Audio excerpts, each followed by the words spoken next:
centésimo octogésimo segundo día del año. Sean bienvenidos a Voces en la Eternidad, el tipo podcast en que cada catorcena estaremos debrayando un poco sobre la conejiada sin rumbo que es esta existencia. Yo soy Sagni el Conejo. ¡Comenzamos! Corría al principio de diciembre de 1959, allá en las tierras francesas, cuando una presa mal ubicada se derrumbó abalanzando un muro de agua de 40 metros de altura a 70 kilómetros por hora sobre un par de pequeñas poblaciones que destruyó con facilidad. 20 minutos después llegaba una población un poco más grande que se enfrentó a un muro de agua de 3 metros que barrió su parte occidental hasta llegar al mar. Se contabiliza que más de 400 personas perdieron la vida esa noche y más de 7.000 perdieron sus viviendas. Una semana después, cuando el presidente francés se presentó en el lugar, fue abordado por una joven con una solicitud muy particular.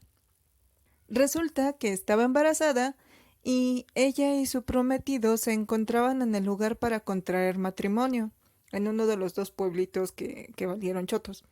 Desafortunadamente, él había perecido ahogado en el incidente.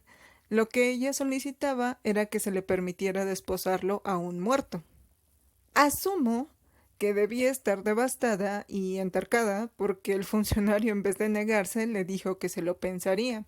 Entiendo que también no era la única que se presentaba en esa situación, porque en realidad habían sido varias parejas las que estaban en el pueblo para una especie de boda grupal, supongo. Un mes después, la Asamblea Nacional había aprobado una ley que permitía al presidente de la República autorizar la celebración del matrimonio si uno de los futuros cónyuges ha fallecido, siempre que una reunión suficiente de hechos establezca que inequívocamente había dado su consentimiento. Se supone que tienes que presentar documentos de que a lo mejor ya tenían una cuenta bancaria juntos, o ya habían hecho algún trámite juntos, o habían sacado, no sé, rentado un apartamento, cosas por el estilo. Es el tipo de documentación que les piden, pero sí se puede.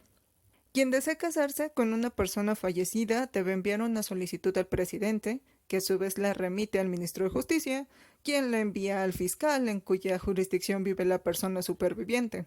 Si el fiscal determina que la pareja efectivamente planeaba casarse antes de la muerte y si los padres del fallecido lo aprueban, el fiscal envía una recomendación positiva.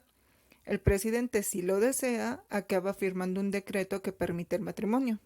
Anualmente, las autoridades francesas reciben unas 50 solicitudes de matrimonio póstumo. Unas 20 obtienen la aprobación. Si nos remontamos un poco más atrás de esa fecha, durante la Primera Guerra Mundial, no solo en Francia, también fue muy común en Alemania. Y aunque se podría pensar que pertenece a un fuerte sentimiento de pareja, la realidad es que tenía entonces, para las mujeres que perdieron a sus parejas en el frente, y tiene ahora, como propósito que se les pueda ofrecer legitimidad a los hijos concebidos antes del fallecimiento, brindándoles el estatuto de herederos. Resulta ser que la boda, cuando se las permiten, se considera que fue un día antes de que fallecieran, para que no tengamos este asunto bueno, es que estaban casados hasta que la muerte los separe, pero la muerte ya los separó. Entonces se manifiesta que la boda se llevó a cabo un día antes de que se murieran. En el caso de Francia, las mujeres no cuentan con ventajas como pensión, pero sí se hace un cambio de su estatuto de solteras a viudas. Mismos casos se presentan actualmente en países como Estados Unidos, donde, por ejemplo, la ley de Utah es muy parecida a la francesa y permite el matrimonio póstumo en circunstancias excepcionales, siempre y cuando sea avalado por un juez. En Dinamarca y Polonia se sabe de bodas muertas que se celebran en pueblos remotos, ofreciendo a mujeres que murieron antes de contraer matrimonio la oportunidad de ser consideradas parte de la familia del cónyuge. En Sudán, la tribu Nuer tiene un entramado muy basado en el matrimonio, es decir, sus miembros no lo son por derecho mientras se encuentren solteros. Por tal motivo, Si tienen la mala fortuna de que el heredero de una gran riqueza fallezca antes de desposarse, estos bienes, en su mayoría ganado, se perderían. Para evitarlo, existe una bonita costumbre en que el familiar más cercano del heredero, dícese un hermano o un tío, toma por esposa a una mujer en representación del fallecido, de tal suerte que el primer hijo de la pareja se considere el heredero del muerto, y así como es costumbre, se mantengan las riquezas y se consoliden alianzas entre las tribus. En este mismo escenario, las mujeres Nuer no se casan con hombres fallecidos solo para continuar la línea de sangre. De acuerdo con su tradición, cualquier riqueza que posea la mujer se convierte en propiedad del hombre después del matrimonio, siendo intercambiado del linaje paterno al linaje materno. Una vez que se completa este intercambio, los hijos varones de esa mujer que recibió el ganado ahora pueden casarse. Por lo tanto, una mujer rica puede casarse con un hombre fallecido para retener su riqueza en lugar de renunciar a ella. O sea, es de bueno, si yo me caso, mis bienes pasan automáticamente a ser de mi esposo. Pero, oh maravilla, mi esposo ya está muerto, así que los bienes siguen siendo míos. ¡Ja! Un matrimonio fantasma es casi tan común como un matrimonio con un hombre vivo. A este punto, muchos de ustedes probablemente habían escuchado el tema de las bodas fantasma de la mano de culturas orientales, ya que tanto China, Japón y Corea mantienen rituales al respecto, aunque ya son ilegales en los dos primeros. En el matrimonio fantasma japonés, ambos cónyuges deben estar muertos. Las familias son las que toman la decisión de llevar a cabo el ritual como una manera de regularizar, ya sea la situación de una familia cuyo hijo varón murió sin familia, o el de una mujer que sobrepasó la edad que exige la sociedad para contraer nupcias, y a la que no se le puede rendir tributo mortorio por carecer de marido o esposo. Generalmente, tienen una duración de 30 años, que es el tiempo en que se considera que el espíritu del hombre culminó su transición hacia el siguiente plano de existencia. Muy similar es el Migum, que se celebra aún, como ya lo dije, de manera ilegal en algunos de los pueblos de China.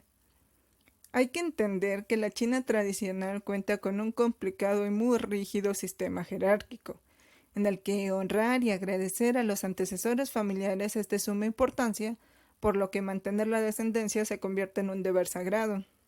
En 1978, la ley del hijo único transformó el matrimonio en un acuerdo legal con restricciones básicas que incluía, además, un tema que nadie hasta entonces había contemplado. Un estudio del año 2011 demostró que la proporción entre niñas y niños nacidos se inclinaba de manera considerable hacia el sexo masculino. El resultado, una generación de solteros que, además, debía cumplir una buena cantidad de deberes morales, culturales y sociales. Dentro de estas condiciones, por el lado masculino tenemos el hecho de que los hijos mayores y herederos deben casarse antes que cualquiera de sus hermanos.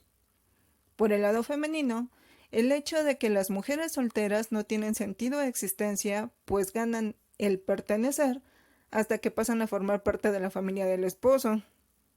Como podrán imaginar, el fallecimiento de un o una soltera en estas restrictivas condiciones bien puede convertirse en una catástrofe familiar.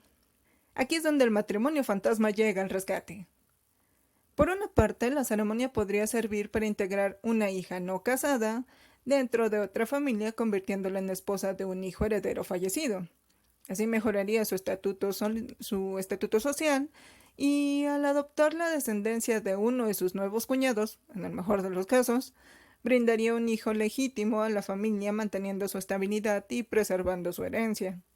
Por otro lado, en el caso de las mujeres que mueren solteras y por tanto no se les puede dar una exhumación tradicional, ya que se considera que no tienen familia, es muy probable que sus padres y hermanos buscaran a un novio para desposarla y de ese modo ganar un hijo político que mantuviera la estabilidad del linaje.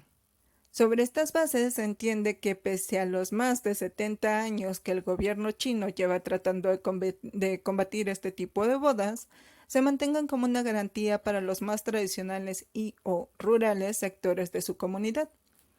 Particularmente creo que más que atentar contra su cuidado patrimonio antropológico, les preocupa que estas costumbres son fatídicamente asociadas al tan esporádico como mediático robo de cadáveres que pueden llegar a motivar. En el caso de Corea, la boda de los muertos o Jeongong-gyeohol-sik, perdón, no sé pronunciar coreano, va más enfocado sobre la creencia coreana de que los ritos de paso deben ser seguidos no solo por los vivos, sino también por los muertos, y que vivir en el inframundo no es diferente de vivir en el mundo de los vivos. Basado en que aquellos que murieron solteros no se consideran como adultos plenos y no pueden ser adorados a través de un culto a los antepasados, esto genera un vacío en el sentido de pertenencia que obliga a los familiares a resolver el tema. Si bien el ritual está diseñado para unir a dos personas que murieron solteras, también hay casos en que se realizan las uniones de un vivo con un muerto, en ceremonias de carácter muy familiar y privado. Los fallecidos son representados por muñecos y la familia realiza la celebración. Al final, me parece que ya sea por motivos emocionales o más bien pragmáticos y políticos, todas estas costumbres nos hablan de la fuerte tendencia de nuestra especie hacia formas y ritos que le permitan sobrellevar de mejor forma el enfrentamiento con la muerte, su misterio y el parteaguas que representa en nuestra existencia. Poniendo énfasis en que no se trata, como generalmente pareciera, de un camino individual, sino que la partida de un solo individuo compromete a todo su núcleo familiar, ya sea por genética o alianza. Y así hemos llegado al final de nuestro programa de hoy. ¿Qué tal? ¿Habían escuchado hablar de las bodas fantasma? Francamente, mis referencias del tema se limitaban a un capítulo de huesos y un capítulo de un dorama llamado Hotel de Luna. Pero después de la historia de Inés de Castro me vinieron a la mente y resultó sumamente entretenido ahondar en el tema. Espero que les haya gustado. Increíblemente, hoy empieza julio y con él la segunda mitad del año. Parece que el 2021 empieza a meterle el acelerador y no estoy segura de cómo sentirme al respecto. En fin, faltan 24 días para los Juegos Olímpicos. Tokio 2020, que nos llega con retraso, y en circunstancias que será llamativo contemplar, porque entiendo que no va a haber público extranjero. Cuéntenme si sabían sobre las bodas de muertos o si esperan los Juegos Olímpicos. Pueden dejarnos sus comentarios aquí o en nuestras redes sociales. Estamos como Voces Eternidad en Facebook e Instagram. Igual les dejo los links en la descripción. Si pueden, también regálenos un me gusta y compártanlos con sus amigos. Por último, no olviden que pueden escucharnos en iVoox, Spotify y YouTube. Y recuerden que en este mundo no existen las coincidencias, solo existe lo inevitable. Cuídense mucho de lo inevitable. Yo fui Sagni el Conejo, esto fue Voces en la Eternidad. Nos escuchamos en la siguiente emisión. Bye bye.